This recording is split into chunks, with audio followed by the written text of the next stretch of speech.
What's up, everybody? Welcome to Kinda Funny Games Daily for Wednesday, August 14th, 2019. I'm one of your hosts, Greg Miller, alongside the Rogue One, Gary Whitta. Good morning. How are you? I'm good. You're wearing your Binford shirt. I like that. Binford tools. Good home improvement. Use them for all my home improvement projects. Exactly. There you go. I'm glad you got it. I thought that might be a little old school for you. No, for me, please. You grew up on home improvement? I didn't grow up on watching it. I grew up with it on like it's premiering 7 o'clock. Yeah, but it would have been right in the zone for you, like in the 90s. For me, you were it a was child of the syndication. 90s. When it finally came to Fox on syndication, that's when I watched the two Simpsons they put back to back or whatever. And I think maybe before it was kind of same for me because in at least up until like the late 90s, I was still growing up in the UK. Sure. So Boy, governor. I didn't get it until I discovered it in syndication as well. Sure. I was thinking this morning, actually, just on the ride in. Yeah. I was thinking about home improvement because I was wearing the shirt, and I was thinking, oh, it could be on Disney Plus. It could be because Disney owns ABC. Sure. You know, Disney's got so much great content they can deploy in the upcoming. Platform wars. Yeah, I was going to say the streaming service this wars. This is going to be the next. I was just down in LA. I was talking to some Hollywood executive type people, and they were like saying talking the about. same You were thing. down there meeting with Marvel. You had the cola wars in the 80s. Yeah. You had the console wars in the 90s. Yeah. You had like the Blu-ray, DVD, HD DVD platform wars. I don't know if that was Remember that? That was over in a heartbeat. That was like the 6-day war. That was exactly. quick. But this is going to be the next big one. Yeah. Disney, Apple. Amazon. Is this Netflix. A clue as to what you went down there to work on? Because you still won't tell me. You still won't tell me about your meetings. No, it's just like when you have general meetings, you talk about general things, and that's one of the things that's kind of in the air supply right now. Is like what's going to happen with all these, big content platforms. Yeah. There's, it's not sustainable. All of them are going to survive. I don't think. Gotcha. But we're talking about. It's almost like going back to old school television. You know, when you were growing up, you had ABC, NBC, CBS, and then you had Fox was added on, right, in the 90s. Big deal when Fox came in. And each of those channels had a bunch of programming. Yeah. That's what it's going to be in the future. You're going to have Netflix, Disney Plus, Apple. But now I'm paying Amazon, for each one of those Hulu. services. Yeah, but that's true. But that still ends up cheaper than what you would pay for old-fashioned cable. Back in the days of broadcast. Well, back in the days of rabbit ears, yeah. But you don't really want to go back to that, do you? No, God, no. Jesus, I don't care. You remember watching the old TV Guide channel? Yeah, of course. Waiting for it to scroll. And if you missed it, you got to wait for it to come around again. Come on, we can't go back to that. God, no, I never want to go back. I don't care. Take all my money. Yeah. You know how we like to pimp our wares and things. Yeah. You probably haven't. I just missed it.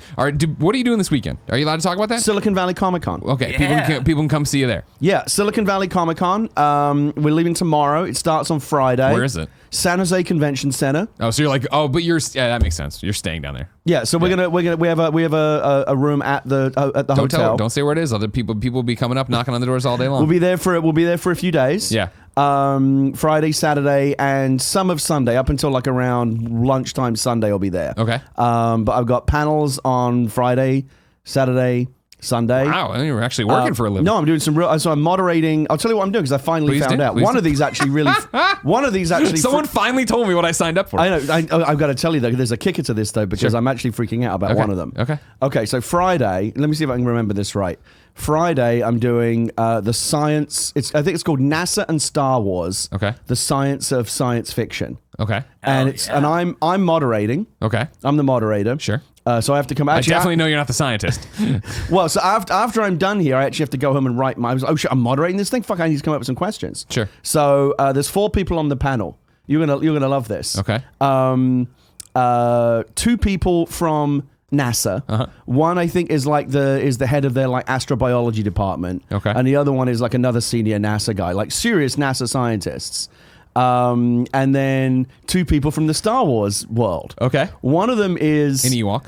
One of them is a guy called I hope I don't get the name wrong. One of them is a guy called Bill Herring. Okay. Bill Herring's the guy who operates BB-8 in all of the movies. He basically plays BB-8. Sure. The same way that like Kenny Baker played R2-D2 in the original movies. And I believe he's played the Porgs as well. Like he's operated the Porgs. Okay, of course. Very important.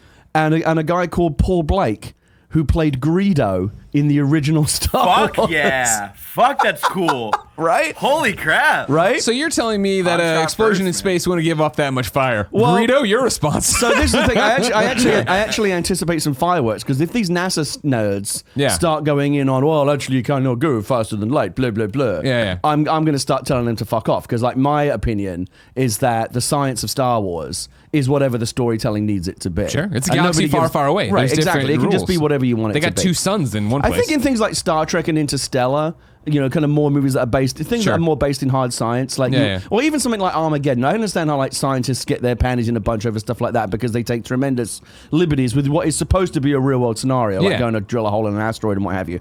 But in Star Wars, which I always believed is more of a fantasy that happens, a fairy tale that happens to be set in outer space rather than science fiction. Yeah. We'll see how it goes. It's an interesting. So that's Friday. Okay. Saturday. I'm doing a panel called From the Page to the Screen. Okay. And that is about the whole business of taking a book or a comic and turning it into a movie. Of course. And we have two good panelists because we have ones from either side. We have Andy Weir, who wrote The Martian. Okay. I know that and he wrote another book called Artemis, which is being turned into a movie by Fox right now. So he's like, oh, I'm Mr. Page, and you turn my stuff into screen. And then we've got Miss Screen, who takes things from the page. Lindsay Beer, who's a very well-known screenwriter, she's a good friend of mine. She helped adapt the King Killer Chronicles. She's doing the Magic Order for Mark Miller in Netflix right now. She created Sierra Burgess is a Loser on Netflix. She's done a bunch of stuff, but she's mostly in the business of taking people's books and comics and turning them into screen something properties. that works to be on screen. Yeah. So we've got those two people. It's like both sides of the coin, and I'm moderating that. All right. What's the next one? And then, so this is the one I'm freaking out about. Okay. Don't cry. Sunday, I'm doing one, and it sounds totally innocuous. Yeah. It's called something like What Makes a Good Story. And it's just a generic storytelling, like how do you tell a good story kind of thing. And I'm like, okay, fine, I'll do that. Yeah. I'm on it with a guy from, you might actually know the name. I think it might be Joe something. You might actually be able to fill in the blank for me here. I think he's like the narrative director at Insomniac Games or something. Like he's the guy that oversees all the narrative for Spider-Man and shit like that. Joe. Look up the name. Maybe I can find it real quick. No, you keep doing your thing. Do your thing. So it's Joe something. Maybe it's Joe or John. I can't remember. Or Jim. It's something like that. It's a J. That's making it worse for me. I'm like a bad psychic. I'm getting a J. A J? A J. Okay. Is there a J in your life? Did someone called John recently pass? Oh, yeah, I was gonna say, yeah. He's telling you he wants you to give me all your money. I gotta do it then. Yeah, that's perfect. Thank you. So I forget. What was it crossing over with John Edwards? Right. Oh my God. What a fucking huckster. So a guy from Insomniac. Sure. The other person on the panel, and I just found this out the other day. And you and people in the chat are either going to go holy fuck or who dat. Yeah. John Milius. Oh! Right? Okay. That is some fucking crazy. I have to sit on a panel with John Milius. Fucking Red Dawn. The writer of Red Dawn. Apocalypse Now. Conan the Barbarian. Conan the Barbarian. Also known, uncredited though, for writing the USS Indianapolis speech from Jaws. I mean, this guy is a fucking legend. Wow. And he's also a very, very interesting character. You know the John Goodman character, Walter from The Big Lebowski. Yep. That character's based on John Milius. I have to sit on a panel with this guy on Sunday. Wow. I didn't know he wrote Apocalypse Now. Yeah. That's cool. He's a bit of a legend and a very interesting cat. So he's doing a couple of things. He's doing a spotlight panel where it's just about him and his career. He's doing another thing called the Hyborian Age, which is a panel all about Conan. And then he's doing this thing that I'm on as well. And I'm a bit nervous about it because, we're not worthy and all that. Also, John Milius credited on Homefront. Yeah, he also works on Medal of Honor. He's done a bunch of video game stuff. And by the way, you were thinking it's John Paquette. John Paquette, that's exactly I do know right. him, but I was hung up on John because that's where my mind goes. He's a Jon. John, so it's that's me, what got me. John Paquette, and John Milius are on a panel about storytelling. And I worry that John Milius is just going to eat us. Like he'll just actually just you got to keep him in line, you know what I mean?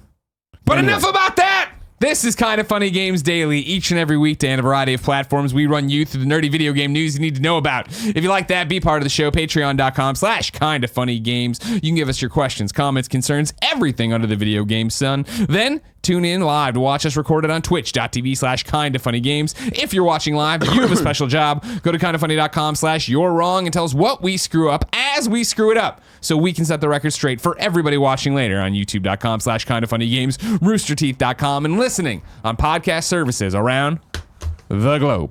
Housekeeping. This is my final show of the week, everybody, because tomorrow I go to Canada. Me, Tim, and Andy are all headed up to Toronto for the Canadian National Exhibition this weekend, August 16th through the 18th. We're doing 2 panels a day in the gaming garage. You can get the full schedule at kindafunny.com/events, along with links to buy your tickets. If you're playing Pokemon Go, come play Pokemon Go with me. Thank you to our Patreon producers, Blackjack and Mohammed. Today we're brought to you by Quip and Experian, but I'll tell you about that later. For now, let's begin the show with what is and forever will be the Roper Report. Time for some news. 6 items on the Roper Report. A baker's dozen. And we very easily could have titled this Roper Report the THQ Nordic Report. Because last night, THQ Nordic came out swinging. All sorts of stuff happening after Games Daily went off. So let's start with James O'Connor over at GameSpot, who reports THQ Nordic comments on TimeSplitters and acquires the Darksiders developer Gunfire Games. THQ Nordic's new interim report has casually dropped a few big announcements on us about some major game series we haven't seen in a while. The report speaks to Deep Silver's acquisition of the TimeSplitters license last year, saying that Steve Ellis, one of the series' original creators, has joined to, quote, help plot the future course of this franchise. The last TimeSplitters game was in 2005, TimeSplitters Future Perfect. It's been too long, Greg. Calm down over there, Barrett. Is that something I should have paid attention to, TimeSplitters? Because I totally slept on that franchise. No, you're fine. Don't worry about it. Tim was on here earlier this week. Where's TimeSplitters? Where's TimeSplitters? He didn't even know this was going to happen. Who the hell cares? It was one of the greatest games of the PS2 era. Oh, really? No, I slept on it entirely. I played it a lot with my cousin. We loved it. Okay. But we were also dumb kids in like middle school and all that. Yeah, the reason Tim was telling me he liked it so much, right, was that it was like Fast and Furious before Fast and Furious. Of like anything can happen. Yeah, man. You're this thing fighting this thing. What was it? Some hamster fighting something? I don't remember. Yeah. Okay. The report also states that Fish Labs, known for their Galaxy on Fire game series, is working on several unannounced projects and new IP.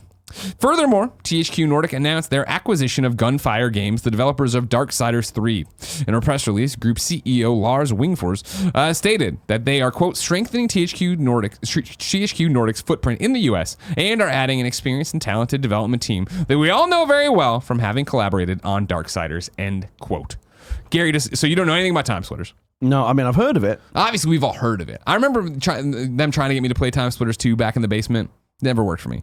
It's like, all right, it's a multiplayer game. We're playing. Let's just play. Why aren't we playing GoldenEye? Why aren't we playing Perfect Dark? Let's get over there. Because they had it's from that era? Mm-hmm. Okay. They had perfected the GoldenEye like formula with all of this kooky, wacky zaniness. I didn't need the kooky wax, you know what I mean? But it had better gunplay. When was the last time there was a TimeSplitters game?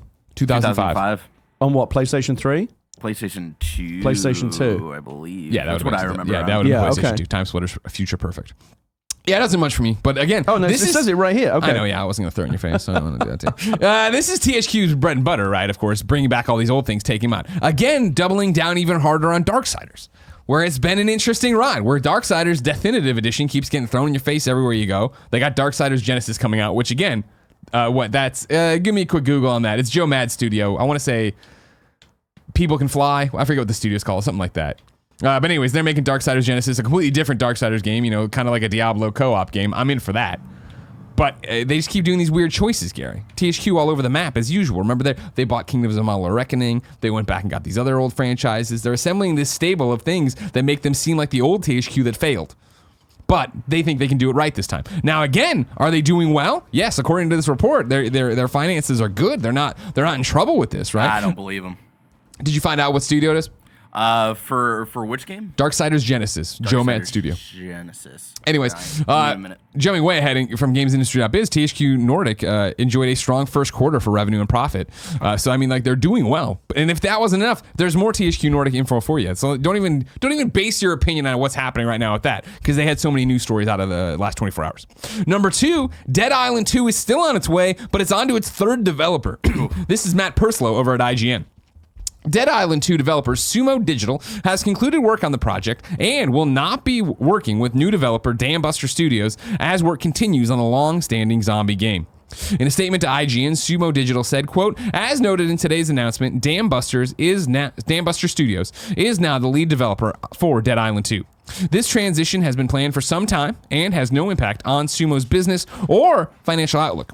We look forward to Dead Island 2's release, and we wish our partners at THQ Nordic great success. The UK-based studio also confirmed that, quote, Sumo has concluded work on Dead Island 2 rather than working as a support studio alongside new lead developer Dambuster Studios. The company offered no indication as to if the progress they achieved on Dead Island 2, which it worked on between 2016 and 2019, will be transferred over to Dambuster Studios, or if the new developer will be starting from scratch. Dambuster Studios' new position as Dead Island 2 developer was announced earlier today by publisher THQ Nordic. This is from the financial report where all these stories are pretty much coming from. This is the third developer associated with the project. It was originally in development at Spec Ops The Line studio Jaeger from 2012 to 2016, before it was passed to Sumo Digital. Dead Island 2 first announced at E3 2014 was originally scheduled to launch in 2015.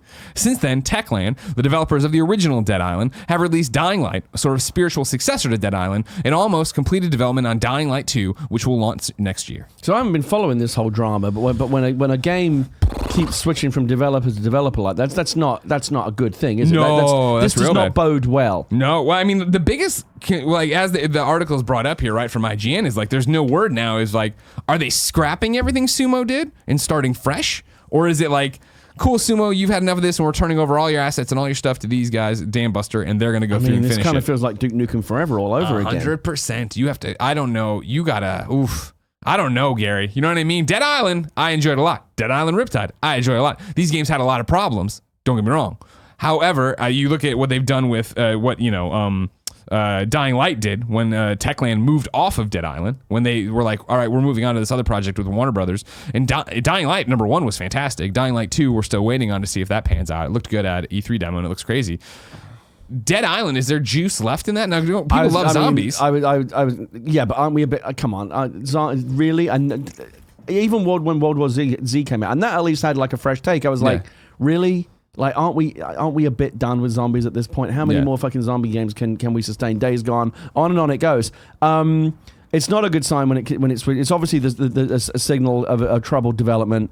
THQ Nordic obviously have a tremendous amount of sunk cost into this game at this point. They have to release something, I guess, so they can recoup. But yeah, I come back to your point. Like, is anyone really asking for Dead Island 2 in 2019 and or 2020? It's just that normal ridiculousness too of the fact that there was another Dead Island. Dead Island Riptide wasn't officially Dead Island 2, obviously, but there was another Dead Island. So the fact that we're still waiting on Dead Island 2 so long after anybody cared, and like, do people remember Dead Island in that way? Does the name have enough cachet? What is it to come out and it's just Duke Nukem's problem of come out and live up to what people are expecting, if they're expecting anything from this? Because again, if you remember, the Dead Island 2 trailer they did release was awesome. Do you remember this? Where it was like, it was the backwards one? No, that was Dead Island 1. That was a way different, awesomer trailer. That was a cool, amazing trailer. IGN exclusive that we all did. It was great. Dead Island 2 though was the one where it was like in sunny California, and there was this guy like doing it. He was like on the Santa Monica Beach boardwalk or whatever, or Venice Beach or whatever. Okay. And he was like jogging, being an asshole, and then people started getting attacked by zombies behind him. And then it was like, it's gonna be Dead Island in California. It's gonna be this thing, and they were talking about how you're gonna stretch along the coast and what all it would be and where you'd all be playing. Maybe the Dead Island franchise should just transition into making trailers. Like, don't actually make the games. Sure. Yeah, just put trailers out. Because it seems like that's the part of the games that people enjoy the most. And it's what people remember, and have been the most well received. It was that, and then, of course, in both Dead Island games, checking luggage for loot. Right. I remember Dead Island 1, it was like 15 minutes before I got out of the hotel because there was It does feel a lot like Duke Nukem Forever. Troubled development, passing through multiple studios, and then ultimately, by the time it comes out, it just kind of lands with a thud and everyone goes, whatever. You know, and people are wondering why we even followed it for all this time. I've been patiently sitting through all this THQ Nordic news, waiting for you to get to something that I give a fuck about. And I see here that you. Number 3 on the THQ Nordic report? Really quick, before we get to that, Darksiders Genesis is from Airship Syndicate. Airship. I knew Joe Mad's studio had something to do with air. So that's why people can fly, but it was something. Airship Syndicate, thank you very much. Tell me about number 3. Number 3, there's a new Saints Row coming. Matthew Handrahan over at GamesIndustry.biz says THQ Nordic enjoyed a strong first quarter for revenue and profit, and he confirmed that a new Saints Row game is in development at Volition. THQ Nordic expects to launch, quote, at least 2 AAA games before March 31st, 2021, and one of them may well be a new Saints Row game. The publisher confirmed that Volition is in deep development of the first new game in the series since 2013. So that excites me because as you may well know, Greg, Saints Row is one of my all-time favorite franchises. I did not know that about you. Saints Row 3 and 4 to me, is probably one of the greatest 1-2 punches really in the history of video games. Those two, Saints Row 3 is fantastic. Saints Row 4 is fantastic. I was just listening to the soundtrack in my car the other day. I still love those games. My question to you on Saints Row is, the cultural landscape has shifted a little bit since the last Saints Row game came out. Yeah. In our new era, in our new age of wokeness, do you feel like the Saints Row games have to adjust a little bit in terms of their content, or do you think they're just going to like lean into that and go, fuck y'all? I think they'll lean into it, and I bet they make a lot of jokes about it. Yeah. I bet it's like that. I bet they're talking about snowflakes and SJWs. The Third Street Saints have gone like PC now. Yeah, right. Yeah, something to that effect. They're all woke. Yeah. Yeah. Maybe they can make a joke out of it. Yeah, I mean, because I feel like they're going to have to tackle it in some way. Because have you ever played the Saints Row games? I've never gotten into them, and I always thought I should. I look at them and I've previewed them, and I've always been like, man, there's a lot going on here that I like. But every time I sit down to play them, it just doesn't click for me. Very, very not PC. Yeah, obviously, you have a dildo bat, right? And you're doing but by the fourth one, by the time not to give any spoilers, the game's been out for a long time. But basically, Get Out of Hell? That was DLC. That was DLC. Okay. But the main storyline of Saints Row 4 is, at this point, you have, as the leader of the Saints, you have now become president of the United States. Got it. And aliens are now taking over the world, and you've basically been sucked into an alien version of the Matrix. And the great thing about that is it means that you can basically do whatever you want. You can just get more Neo-style powers. So it was all an excuse to say, what do you want to do? Do you want to fucking fly around the city? Do you want to turn into a giant Godzilla monster? Like, whatever you fucking want to do, do it. Go nuts. Yeah. Have a ball. Knock yourself out. And you can have so much fun with that game. It's just pure entertainment. And I love those games. See, for me, and this is what THQ Nordic is doing with these IP. And God bless them. Again, as a Kingdom of Amalur Reckoning fan, you fucking do it. Get out there and make it happen. But they're taking these IP that I feel mean so much. They're taking IP that are a big deal to a small group of people. And they must be setting their projections at a good enough clip where they're like, it doesn't matter that it's a small group of people. We've set our revenue projection sales at what it'll actually sell, and that makes it a profit for us. Because I'm the same way with pretty much all of THQ Nordic's IP, right? I mean, right now we're talking about Darksiders, and I know people are super stoked for that. Not me, except for Genesis, but that's not about the IP. It's about the gameplay, which is great. And Joe Matt, obviously, really talented. We're talking about Saints Row right now. Not an IP for me. Whatever. I know people are excited for it. I also feel like it's a game that we've seen recycle so many times with it just coming to Switch and all these different things. Every time they jump on, Destroy All Humans, right? Like, Destroy All Humans just got 2 crazy-ass collector's editions yesterday for like $150. It's just like, who the hell cares that much about Destroy All Humans? But I opened my Twitter feed, and I think it was Snowbike Mike was freaking out about it. It's like, oh, people do care about, like, they're picking IP that aren't going to blow the doors off of NPD, but are going to continue to make them financially successful and get on to the next thing. Right. It's just a really fascinating strategy, and I really want to talk to them about it on camera. I don't know how the economics of it work out. I don't understand how they can finance so many developments simultaneously. Yeah. There's some kind of magical alchemy going on here, some arcanery that I don't understand in terms of the economics of it. But, you know, all I care about, like I said, everyone's got their own thing. Barrett over there is excited about TimeSplitters. I want Saints Row. I want Reckoning. Nobody cares about Dead Island. I mean, it's a different vibe with each game. It's not even that I care a lot about Dead Island. Like, both of the Dead Island Riptide, I would have platinumed if I didn't have a glitch. No big deal. I'm not bitter about it. Dead Island 1 I reviewed and had a good time despite all its flaws. I can't fathom what Dead Island 2 is going to be anymore, because those 2 games, both the Dead Island and Dead Island Riptide, would review so poorly now because we've come so far. I just don't know what's left to do in this space. Like, what can you still say in this genre that is innovative or new or original or interesting in any way? Yeah. I mean, I'm not a game designer, so I mean, maybe they've got a great idea, but I'm struggling to think of it. Like, you'd have to really come up with something out of the box. What was to get me cool back about into Dead another Island, if zombie you game. remember, like when it first started, and what actually turned me off a bit about Dying Light, even though Dying Light's fantastic, but I'm saying comparatively, is that Dead Island was basically like, hey, it's a Fallout RPG, except zombies are in the world. Which I guess ghouls kind of are, but you understand what I'm saying. It's a Fallout from the Day Zero, whatever. Where it's like, cool, I'm taking quests and I'm running around doing stuff and I'm upgrading and getting cool things. When it became more about combining your weapons, and then like for Dying Light, like parkouring and being this crazy superhero. That's when I was like, meh. I kind of like just the RPG-ness of it, of running around doing it in first-person perspective. Just before we move on from this THQ subject, I want to remind everyone, because I don't think you should ever be allowed to forget this. Never forget. THQ Nordic, let's not mistake, this is the company that did an AMA on 8chan. Yeah, that's correct. Right? Yeah, that's correct. What the fuck was they thinking over there? Did you cover that at the time? Oh yeah, sure we did. Yeah. Fuck yeah, we did. That's got to count as one of the all-time great PR fuck-ups. Yeah, totally. Like, what? How did that happen? How did that? Who was asleep at the switch? Remember the PR guy who agreed to it put out a statement or whatever, and people are like, "This doesn't make any sense." You like, no, what are you talking about? Yeah, bobogus. Totally bogus. THQ will continue to live up to the name THQ. They should just change their name to. Keep in mind, they chose that name. They didn't they could have done anything they wanted, and they're like, you know what? We're going to go back to that company that failed because I'm going to start calling them WTF Nordic. Oh, because everything they do that's the reaction I get. But that's mine too. That's me too. Where I'm always like, what a weird. And I've said it for years now with them. And every time their financials are up, things are working. I'm like, all right, I need to talk. This company doesn't obey the laws of physics or gravity or anything. Like none of it makes sense. You weren't on it because I don't think it was somebody else when we talked about.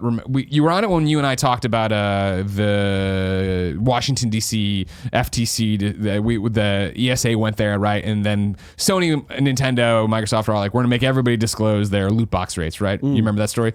I think it was the day after there was a part that came out about like, well, this is cool, and all these game companies said they would. Notably absent were Epic and THQ Nordic. And they had statements from each of them.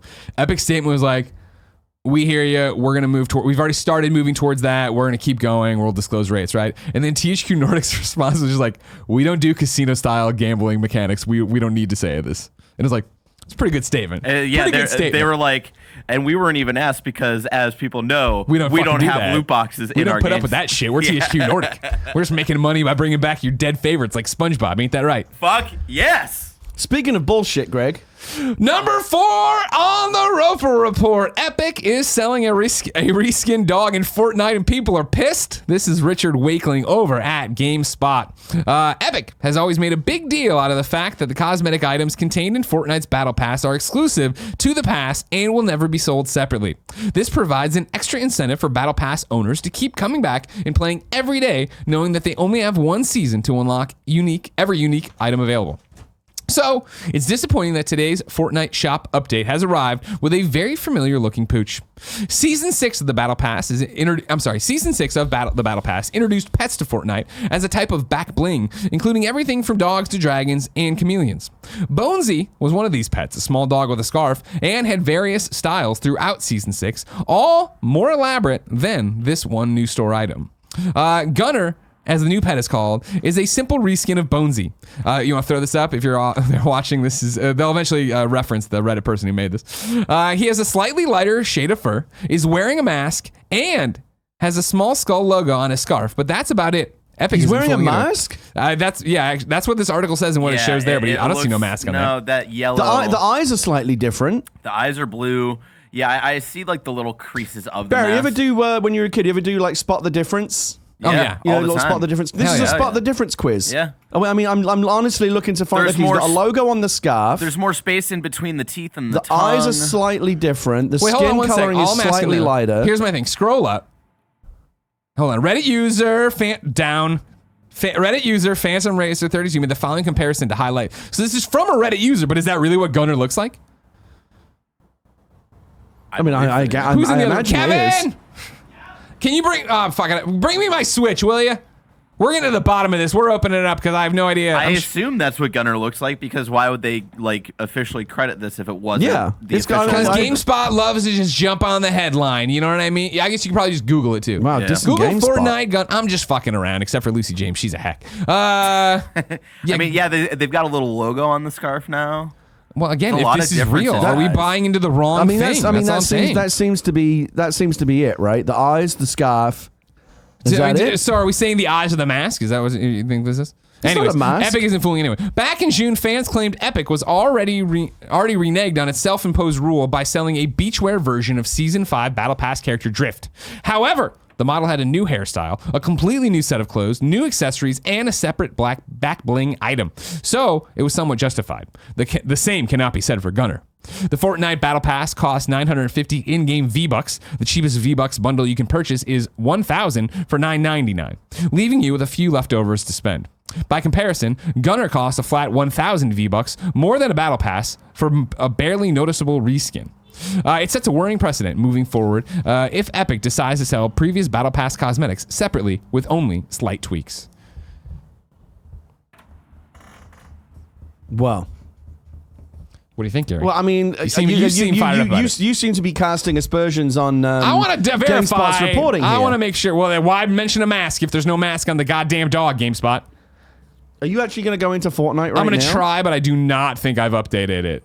No, there we go. Okay, this is... Real reporter Riley McLeod from Kotaku. We got sent this from the nanobiologist. Thank you, nanobiologist. Good, because this is definitely not updated, but my DC Universe Online is, if you know what I'm saying. So that's Gunner.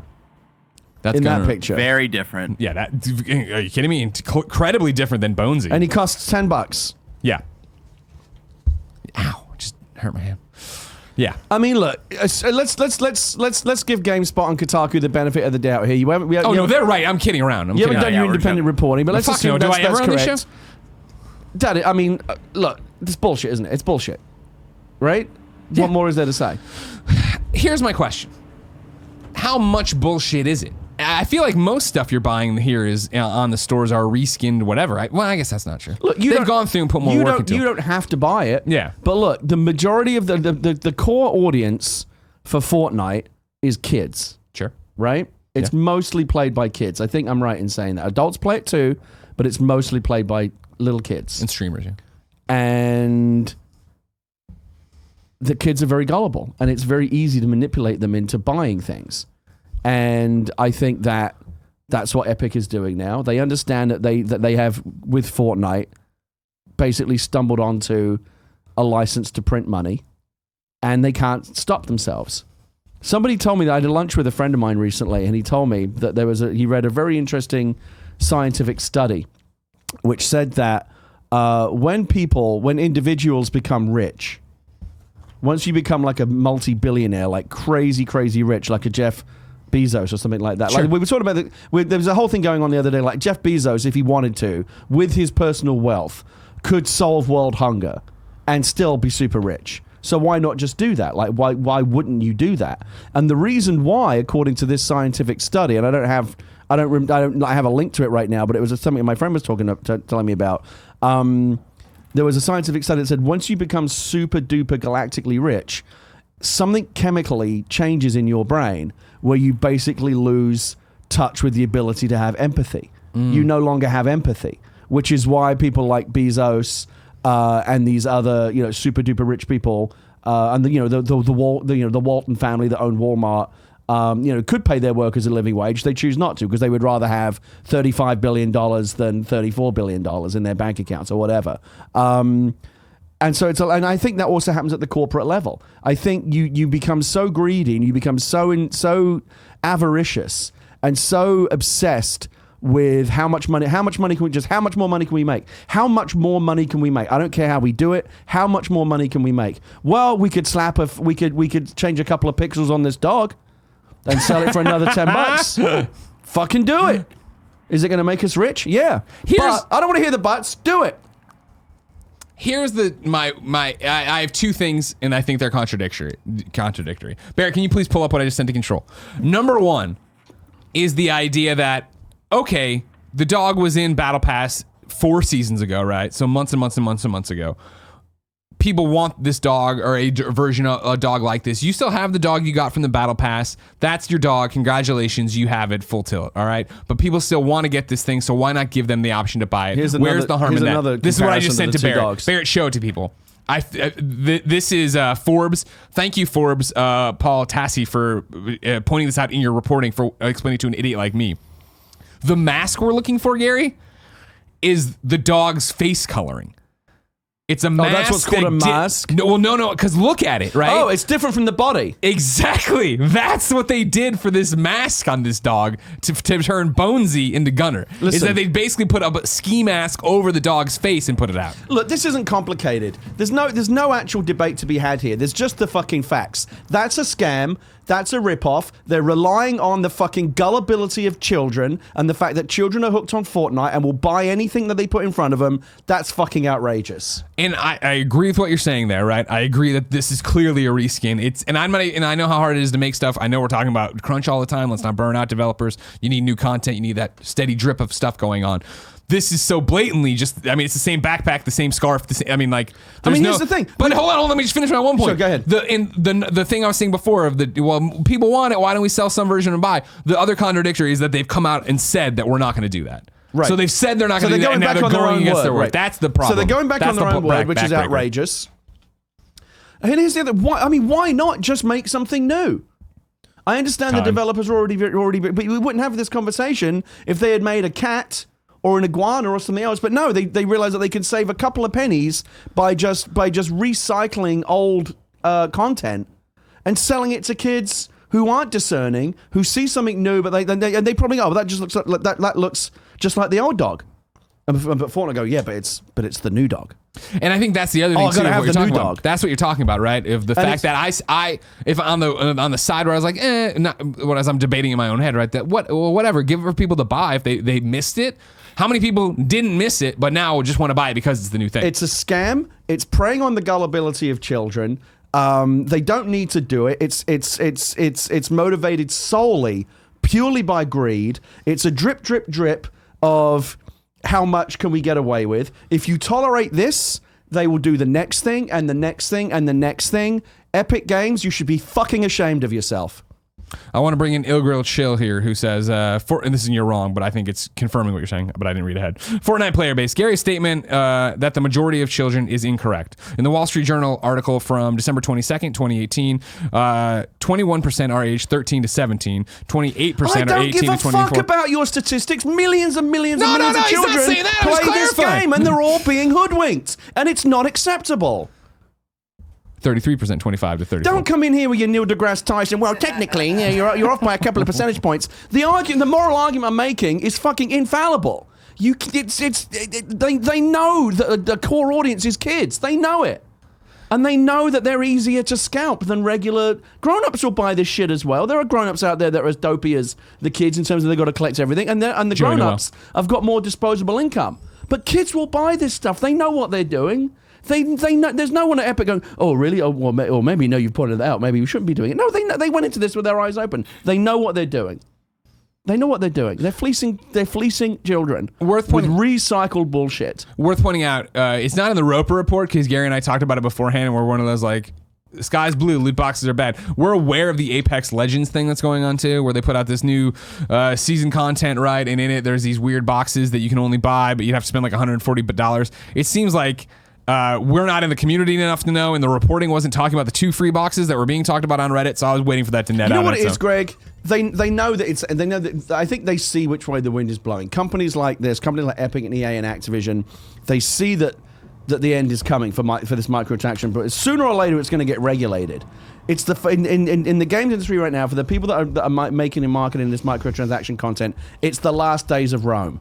They see the empire is coming to an end. For microtransactions. So everyone's fucking each other and just going crazy and getting drunk and throwing up and like, let's just fucking have a ball and let's just squeeze the last juice we can out of this apple before the party's over. That's what's going on. You think so? With the microtransaction stuff, yeah. Loot boxes, sure. Loot boxes, the jig's up and they're changing that. Microtransactions are going nowhere. The people at Epic that are making these decisions are not motivated by, is this right or wrong, or is this too much, or are we crossing a line? It's simply, the only factor I guarantee you is, can we get away with it?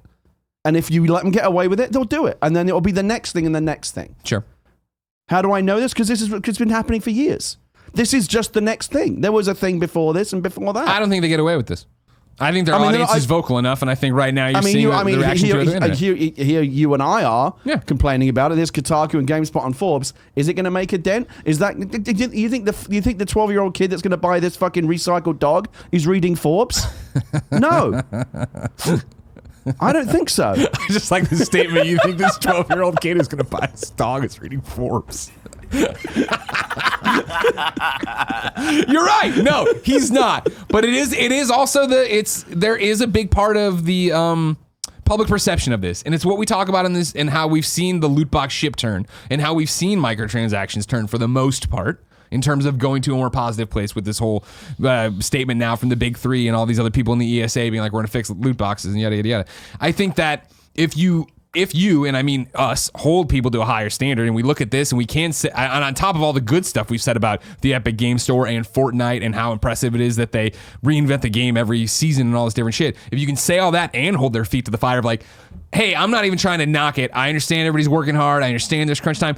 That honestly, let's not call a spade a spade. That's embarrassing. That's the same fucking dog with the ski mask on. They should be embarrassed. That's embarrassing. They should be ashamed of themselves. If anyone over there has got an ounce of fucking moral integrity or dignity, they would see this response and they would pull it and say, you know what? We fucked up. Let's not forget, they said they wouldn't do this. They're banking on the fact that we're too stupid, that our 10-second fucking attention spans are so short that we will forget. It's like Trump. Every single day, a new disgrace. And because you're on today's disgrace, you forget about yesterday's disgrace. This is the same bullshit. Enough of this, Greg. Yeah. But here's the one thing I want to say. You bring up Trump, right? And the next disgrace, and the next disgrace, and that's great. And I realize I'm about to literally open up Pandora's box of beehive people who want to attack me. Is this the next disgrace for Fortnite? I feel like they're actually pretty good to the community, right? We talk about how they jump in and change in general. Like, okay, that's fine. I just want to be fair to Fortnite and Epic. There's an Apex shit show happening today. There's a Fortnite shit show happening. If it's not them, it's someone else. I think that I've not followed the because I'm not a Fortnite player, so I don't read every story that comes out in the news. Sure. I don't think there have been a ton of Fortnite controversies. Yeah. And in fact, a lot of the things that Epic have done in terms of the world. I was watching Fran on Twitch the other day play some kind of Fortnite world event with two big giant kaijus were fighting one another. That looked fucking great. Yeah. That looked really good. I think Epic are making really good content for Fortnite, and they're mostly in the business of making their players happy. Okay, but there's also, everything is ultimately motivated by greed. And you'd think, again, this comes back to that scientific study, the more rich you become, the less empathy you have. You think you would get to a point where you're so rich, you become, all right, enough. This is pretty great. I've won. I've got all this money. It's not. The richer you get, the greedier you become. And that's why you see things like this stupid reskinned dog, which they said they wouldn't do. See, I wonder, and stick with me, because I think it's always, and I'm not arguing a study. Somebody tossed it in, you're wrong, just not because you're wrong, but to toss it in there and do this. My argument wouldn't be that necessarily it's motivated by greed begets greed. I think it's success begets success, right? And it is that thing of what we're talking about, of the constant treadmill right now of we need to be updating the item shop every 24 hours with something new. Well, what the fuck? How do we do this? Did somebody miss a deadline and they just fucking put the ski mask on the dog and the logo on the stupid bandana? Like, I think, I would wonder if that's one of the problems. Because for Fortnite, like, Epic, yeah, sure, in Fortnite, right? It's a business, right? And you're bringing in employees and you're doing these different things, blah, blah, blah. So, like, for a humanitarian, or, you know, if you brought up Bezos, right? He could solve world hunger if he wanted to and just, like that, be done with it. Like, that makes sense when you're one person, right? But in this instance, right, you're not, like, saying that Fortnite's gotten to the point where it's so successful that it should stop selling content. Is that, like, I mean, like, you understand what I'm saying? No, but continue to. Look, I'm a free market capitalist. I believe that you should be as successful and rich as your merits have allowed you to become. I don't think success should be capped. I'm actually not. I'm actually, like, much closer to the center. And maybe a little bit to the right on. I'm very progressive and very left wing on most things, but on this, I actually feel like, you know, I don't think America or society should ever say you're only ever allowed to be this successful. Yeah. But I think that once you get that successful, you have a moral obligation as part of the social contract to not be a fucking dickhead about it. right? And not and operate in such a way that the people at the bottom of the Walmart structure or the Amazon structure aren't suffering and figuring out how to make ends meet while you've got so much money you don't even know what to do with it. I think that's disgraceful and it's inhuman. Sure. I don't understand that at all, and that's why it's everybody's job. You can't understand it because you that chemical switch would have to flip in your brain where you go, oh yeah, I've got no empathy now. Fuck these people. Yeah. I just want to be as rich as I can. Yeah. You have to remember how these decisions get made. Someone just didn't go, oh no, let's just reskin this dog and then chuck it out there. There's people around a table deciding this stuff. Senior executives sitting around. What are we doing next? Okay, well. We're going to put out this dog where we've basically just changed the bandana on it and changed its skin color a little bit. I'm going to charge $10 for it. At some point there, someone either said, isn't that a bit shitty? Like, we're really going to charge kids $10 for a dog they've basically already got after we said we wouldn't do that? And somebody said, yeah, but fuck it. They'll pay for it. Or nobody even brought it up. Either scenario is unacceptable. I hear you. It's an interesting argument, and I keep laughing that it just keeps coming back to this stupid fucking dog. This dog backpack, you know what I mean? But it's to the point, too, that I was just like, I hear what you're saying, and that where we're talking about kicking the ladder back down and being more successful. I do think you've seen Epic do that, though. Where we're talking about before they launch their own game store, we'll get to that in a second. But when they, how their engine, you can sell stuff through their engine, and they started cutting the revenue differently. Where like they literally said, we make enough money, we're changing the percentages to this. Let alone when they then started the Epic Game Store, right? And they were like, all right, cool, we're 80-20 split for everybody across the board. Here's my thing, and to put a cap in this because we could go all over it. I understand what you're saying. You're not wrong, but I do think it's important that when someone fucks up and does something that, again, I think is patently embarrassing, and I don't get, like, based on what they've said before, how it all works out.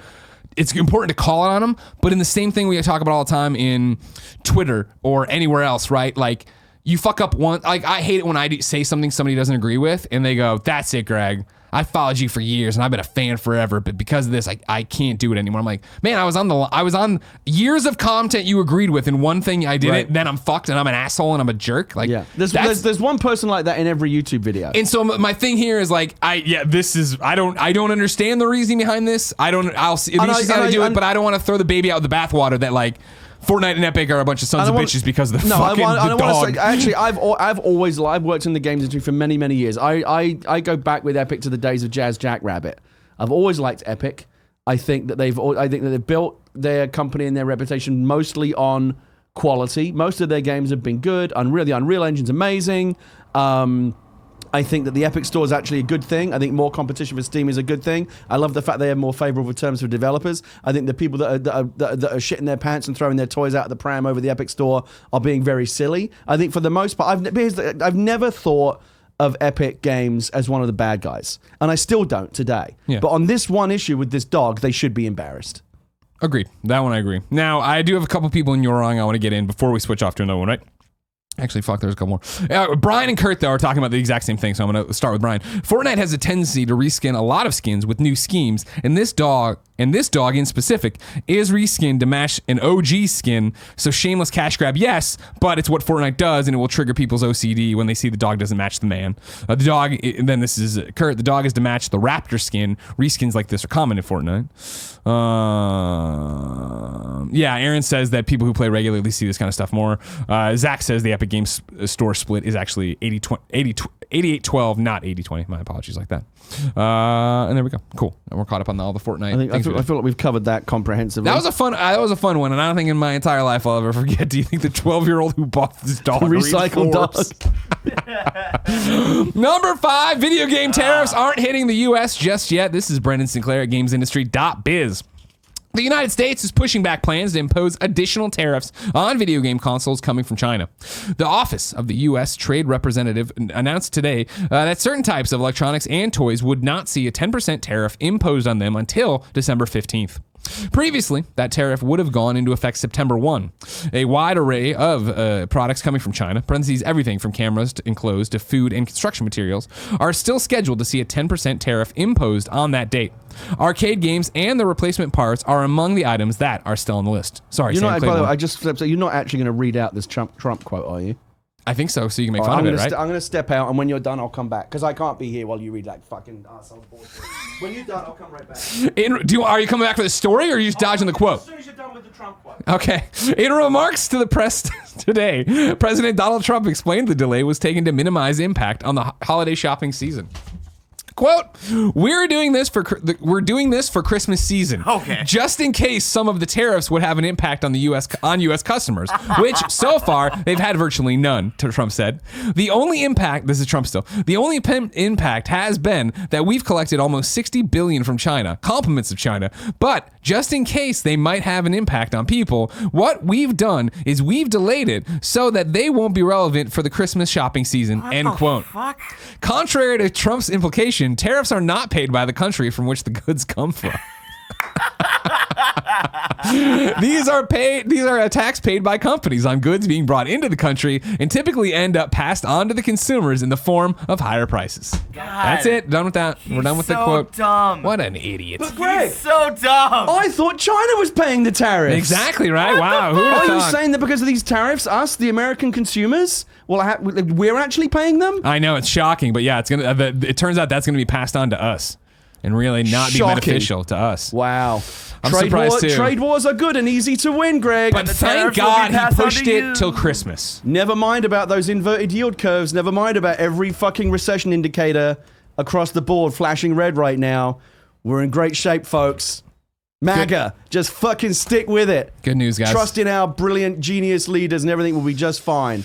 None of us will be fucking trading KFC wet wipes for currency in the near future. Everything's going to be wonderful. Bozy versus Gunner is going to be the least of our problems in a little bit.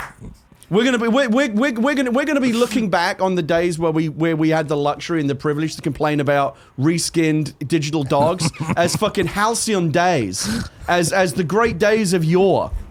Yeah, they'll be looked back upon as we look back on conversations of Socrates and Plato. Oh yeah, as like these great conversations in 10 years when we're wiping our asses with KFC wet naps. Yeah. Let's end on a positive note for the Roper Report today. Number 6, and finally, we have Borderlands 3 Tidbits. The final previews are out now, so everybody and their mother has stuff up there. Interesting, most are all positive. You had said this earlier about Saints Row and how it would play in a modern setting, right? Mm-hmm. I thought it was interesting. I haven't read the article, but I saw the headline today. Kotaku's Borderlands preview. The headline is Borderlands 3 feels like a throwback to 2012 in all the best, parentheses, and worst ways. So I need to get in there and read that. Anyways, though, the highlights from this Tidbits would be final previews are out right now. Ice-T is in the game as an AI trapped in the body of a teddy bear named Balix. Yeah. I like that. Yeah, hell that yeah, sounds you good. do. And then Kirk McKean over at VG247 reports that crunch isn't a thing at Gearbox. This is I'm jumping into his article and some quotes from Chris Burke, a multiplayer producer. We are not a crunch studio. We don't do the thing where we say, hey, everyone's going to be working 10 hours or 12 hours a day or whatever. We don't do that. Gearbox says it actively encourages people to leave once their hours are done, though not always successfully. We're back to Chris Burke now. It is hard to completely avoid it because you've got people. Okay, I'm going to name drop a guy. He's probably going to be pissed, Burke explains. We have a guy, Brad Sirzega. He is one of our level artists for the game. So if you like the way Promethea looks, you can thank Brad. He is a guy who knows that every second he puts into the game improves the game. I can't actually even stop him. I'm like, hey, maybe you need to go home. You need to get some rest. He's like, we've only got so much time left. Every second I'm not putting on this is, that's wasted to him. So he's balancing that. Sometimes for people. On the one side, you've heard the horror stories of devs who've driven their people into the ground, and then there are other stories where it's like, man, you guys have to calm down. It's not a sprint, it's a marathon, and you can't just burn yourselves up right now. End quote. Burke admitted that managing a studio of this size is a delicate balance because, quote, it's a labor of love and you don't want to crush that. But at the same time, the studio is aware that burnout is often a thing and you only see it in the rear view mirror. When is Borderlands 3 actually dropping? September 13th. Okay, so pretty close, right? But yeah. Pretty much a week from today. September 13th. Yeah, today's August 14th, so pretty... A month. Yeah, sorry, a month. I can say sorry, I've not had breakfast or coffee this morning. Oh, sorry, I'll get you out of here. Running on fumes. I'm excited about it. Yeah, us too. This is the one that we agreed we'd play on PlayStation, right? Hell yeah, it is.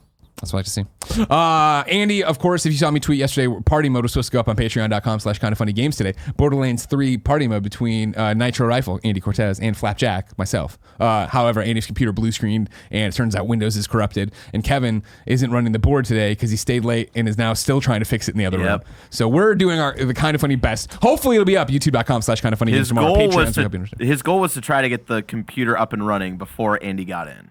How's that going in there? I don't think that's I don't know. And as I saw to Kevin earlier, Andy's computer really shit the bed hard, didn't it? Yeah. Real and again, bad. guess what, everybody? This is a computer we bought just for this. Just for this. And that's why I don't use Windows how anymore. great fucking edit. I hate PCs. I hate them. And this is even for gaming. We should Windows just add it fucking- on PS4s. Windows will fucking turn on you so fast. Did you see that PC, what is it? PC gaming. Fuck, hold on. Oh, we're having a great show. We're having a fun time. Oh, the PC Builder game? Yeah. Do you want? Fuck yeah. Hold on. What was this? Hold on. Don't. I want. No. I want to. You can show the trailer to Gary. Okay. All right. What am I missing? Do you have it yet, or you want me to send it to you? I've got it. There's a hot new game on PlayStation 4 that I'm not going to say. Oh, wait. I'm ready to platinum. It's not okay. Have you heard of No. PC building you got to simulator? show this to me. Here we go. Can they hear it? Yeah. Okay. Because we can't, and so it's always weird. So you. Oh wow! What a great idea. It's literally on your PlayStation 4, Switch, or whatever. You get this thing, you build your dream PC. I mean, it's got to be. It's got to be on PC as well, right? Oh, of course not. No, why would you? You can do that in real life. It's stupid. You know what I mean? But you build your PC. You then like your own little geek squad. And you have official partners. It claims it'll teach you. They got all the big boys. It claims it'll teach you how to build your own PC. This is fun. I love it. Is it, Gary? Is this fun or a nightmare? I mean, it's not for you. And let me tell you what I thought about buying it on a whim. I thought about playing it and screwing around with it for Gamescast. Maybe it'll be easy platinum. It's not an easy platinum. Really? It's like complete 500 jobs is one of the trophies in your little Geek Squad room. Look at this. I gotta test it. Look at that in the blue screen. I'm telling you, this is a terrific idea. I love it. I'm fully behind it. I think this is great. You're all a bunch of masochists. You know what I mean? I just hope that it's actually going to be available on PC. You've all tricked yourself. Let me tell you something. Yeah, I'm listening. One of the things you're missing out on in PC gaming. Look, I'll admit it. I edited PC Gamer magazine for many years, so I speak with some authority here.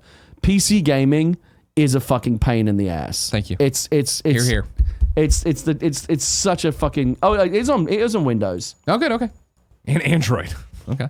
Well, I didn't even say anything about PlayStation 4 there. Yeah, but you know how that is. It's probably really old. I'm looking right here at TechSpot. It's coming to PlayStation 4, Xbox One, and Switch. Actually, it's out now. You've never felt more alive than in that moment when after you've built a PC and it's all ready to go, and you push that power button for the first time to see if it will post and actually work. Oh my god, the adrenaline rush. Yeah. Oh, one of the great highs in life. Yeah.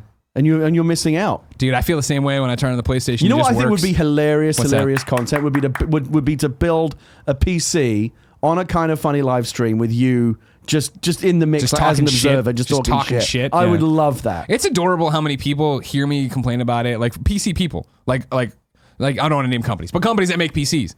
They're like, dude, we should, or I'll turn down a gaming code. I'm like, it's on. We're not gonna play it on PC. They're like, dude, we should come build you a PC. And I'm like, no, you don't understand. Like, no. Because you're going to build it for me, and then in 6 months, I'm going to need some other fucking thing for it. Some graphics card. Look, here's the thing. Some CD-ROM drive. I actually need to build a new PC. Sure. I have a couple of components. I need to get the rest. I think we should build a PC here on Kind of Funny, and I think you should observe. Okay. Fine. And I think that would be premium content. Fine. Gary, I'm excited for that content, but it's so far away. If I wanted something more immediate, say what came to the mom and grab shops, where would I go? The official list of upcoming software across each and every platform as listed by the Kind of Funny Games Daily Show hosts each and every weekday. Yeah. Before that, let me tell you about our sponsors. I'm starting with Quip. Quip is the easiest way to ease back into a routine if you start it before September, especially if you're headed back to school. Simplify the morning and evenings now with a simpler electric toothbrush from Quip. Timed sonic vibrations cover the basics of every part of your mouth and just take 2 minutes twice a day. The mirror mount puts brushing front and center in your bathroom, so you'll remember to bookend your day using your new brush. And the lightweight, compact design means you can bring it along with you on those last summer weekend getaways. So enjoy sleeping in, then ease back into the swing of things with a smile. Quip has a built-in 2-minute timer that pulses every 30 seconds to remind you when to switch sides and help clean your whole mouth evenly. Up to 90% of us don't brush for a full 2 minutes and don't clean evenly. Brush heads are automatically delivered on a dentist-recommended schedule every 3 months for just $5. A friendly reminder when it's time to refresh and stay committed to your oral health. 75% of us use old, worn-out bristles that are ineffective. Kind of Funny, of course, loves Quip. I use it, Tim uses it, even Joey Noel uses it, and it's helping us be better about brushing. I'm packing mine and taking it to Toronto for CNE tomorrow. That's why we love Quip and why it's perfect for getting back into a routine. Quip starts at just $25, and if you go to getquip.com/games right now, you can get your first refill pack for free. That's the first refill pack free at getquip.com/games. Next is Experian. You know, the better your credit score, the easier it is to get the stuff you want, or the less you have to pay. So the question is, why is it so hard to raise your credit score? Now it won't be thanks to Experian. They've launched Experian Boost, a brand new way to instantly increase your credit scores for free. A higher credit score can help you establish and get access to credit and preferred rates for the things you want and need in life. Experian is on a mission to help boost America's credit score, which will help millions of people across the country build and get better access to credit. People all across America have already raised their credit scores with Experian Boost, and you should too. For the first time ever, paying your utilities and cell phone can instantly improve your credit score. Experian Boost works by giving you credit for the bills you've already been paying, like your bank account, water, gas, electric, cable, and cell phone. It used to take months to see your credit score rise a point or two, but with Boost, you can increase your credit scores instantly. Boost is free to use and only available from Experian.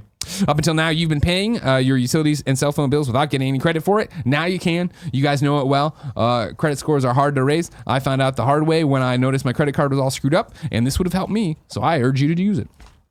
We can't believe it's taken this long for someone to do this. What are you waiting for? Experian Boost can potentially help you establish or increase your access to credit. Boost your FICO score instantly for free. Boost is available at Experian.com/KFGames. That's EXPERIAN.com/KFGames. Gary, out today. Fell Seal, Arbiter's Mark on Switch. Visara Collection on Xbox One. Senran Kagura, Peach Ball on PC. Kagura, Peach Ball, PC. Make War, PC. 8 Eyes, PC. And that No Man's Sky Beyond update. New dates for you. Doraemon, Story of Seasons will be ready to be picked up on the Nintendo eShop in the Americas on Switch and PC via Steam on October 11th, 2012. No, what year is it? Is it 2012 now? I mean, this just says 201. I went in and it said 201, and then I blinked on what year it was. I mean, I imagine it's got to be 9, right? Because of course it does, but I jumped to 2012. What the fuck's wrong with me? Need for Speed Heat will be out on November 8th. Let's see the trailer. Let's show the trailer, sure. I didn't get to see it yet. November 8th, Xbox, PlayStation 4, PC. It'll be 11.5 on EA Access and Origin Access for up to 10 hours. So all cinematics here. Do you want to hear it? Can we hear it? Yeah, everybody fucks with the TV and then it's never set for what it is. Nice ride. But I'm gonna need those keys right now. I said right now! Jesus. Nice. Every day. Well, it looks like another Fast and Furious. Fast and Furious, very neon-y. So take no risks. Don't go. Looks like is it Miami? It looks like Miami, maybe? Yeah. Okay. Street racing. They definitely make it look like a Fast and Furious movie. Yeah, I mean, that's the vibe now, isn't it? That's where the money is. Everybody loves that money. Hobbs and Shaw. Safe. But we own the limits. And we'll own the night. London, baby. That's what she sounds like.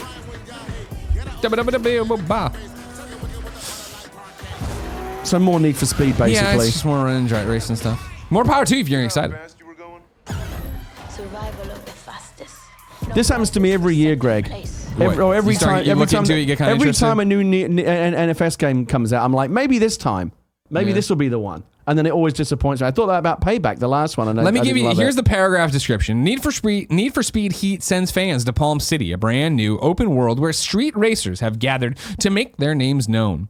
By day, players compete in the Speed Hunter Showdown, a sanctioned competition where they earn bank to customize and upgrade their garage of high-performance cars. At night, players risk it all to build their rep in underground races where a rogue police task force roams the streets, ready to take the racers down and swipe all their earnings. Okay. The roads, the risks, and the rides never end in this street racer, where a player can roll deep with their crew, build their garage full of hot cars, and make the city their non-stop playground. All right, look, it sounds good on paper. I like that there's different, the night and day have different kind of play styles. Yeah.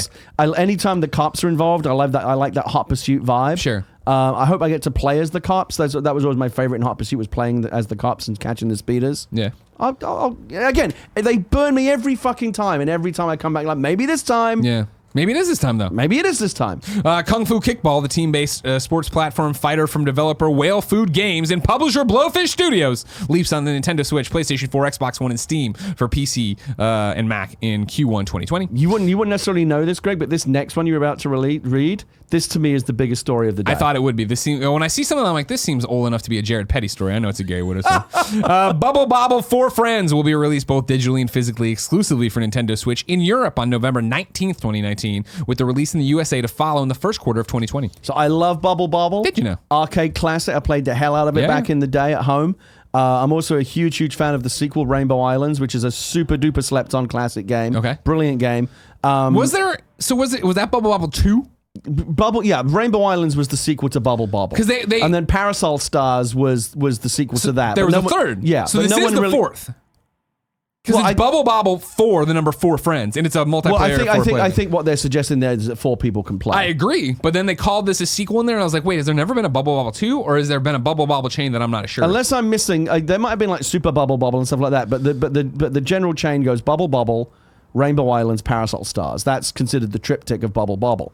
The idea of playing Bubble Bobble with 4 players is very exciting to me. I'm a little bit annoyed that the Europeans get it first, but when this comes out, I insist that you do a party mode that you invite me to it.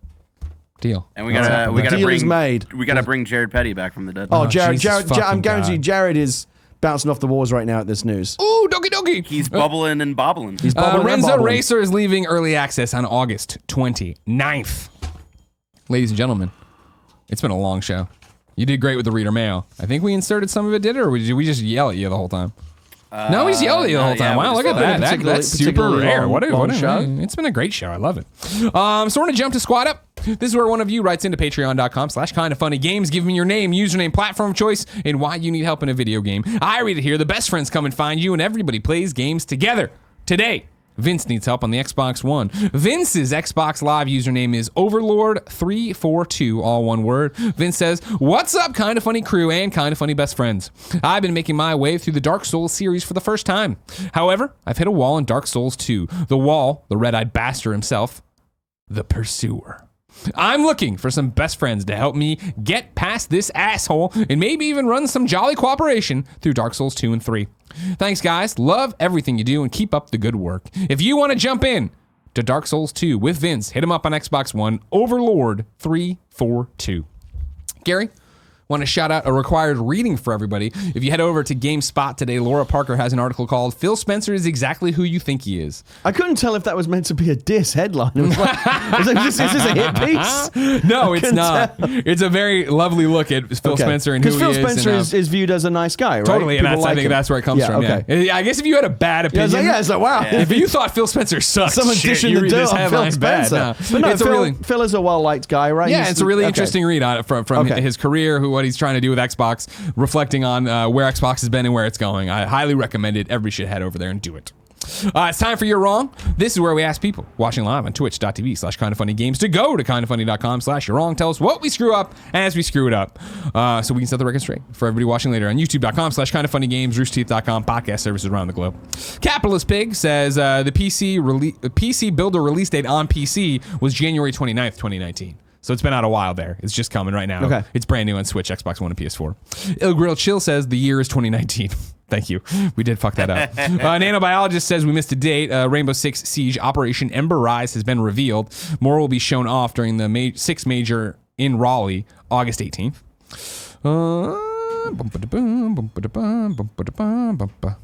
Okay. Il Grill Chill says it's worth pointing out It's worth noting that players for Nintendo Switch can create various profiles, one for US, Europe, and Japan. This way, any player can access those eShops, so Gary can start playing Bubble Bobble 4 on the European release date. Interesting. He may need to purchase a European eShop gift card, though. Okay. We missed Ilgrill says there's a new Ilgrill Chill says there's a new date. THQ Nordic will release Monkey King Hero is Back on PC and PS4 October 17th, 2019. So if you're looking for that, I'm sure again it's a big deal to a small group of people. More power to you, Monkey Kings. You know what I mean? If you want to get back into the kingdom of monkeys, there you go. Ladies and gentlemen, that's been Kinda Funny Games Daily. Remember today, this afternoon, 2 p.m., we're doing the Kinda Funny Games cast. It's me, Fran, and Andrea alongside Tim. Then tomorrow for Kinda Funny Games Daily, it is Andrea and Boss Baby himself, Barrett Courtney, stepping up to co-host the show. All right. And then Friday, Fran and Andrea take you into the weekend. Remember, ladies and gentlemen, the Canadian National Exhibition is in Toronto. It is this weekend, Friday, Saturday, Sunday. Me, Tim, and Andy up there, 2 panels a day. One Kinda Funny panel every day of us being clowns. One interesting deep dive interview panel, me talking to some devs up there. Andrea said something on Twitter this morning that she and I are supposed to host one last show before she goes. Is that right? Correct. Is that on the schedule? It is on the next schedule. Wednesday? I'm not going to reveal it because I don't know. You should reveal it to me so that I know to show up. Well, if you would read your fucking emails. I just chuck those in the bin. God, I fucking hate you. God. You were definitely on the What I'll tell you is this: it's a Tuesday. Oh, on a Tuesday. Going up on a Tuesday. Okay, I'll connect with you after the show. Did Andrew reveal this on Twitter? Did she talk about when she's leaving? No, it was. Somebody said something about you and Witta have to host one more time before you go, and she said, we're totally doing that, and I replied, are we? Because I didn't know. Of course not. Nobody expects you to know these things. Yeah. You know what I mean? Yeah. This is why you let your wife run everything. Hashtag miles away. Do you think the kid who bought the dog reads Forbes? I'll see you at Silicon Valley Comic-Con, I hope this weekend. San Jose Convention Center. I'll be there Friday, Saturday, Sunday.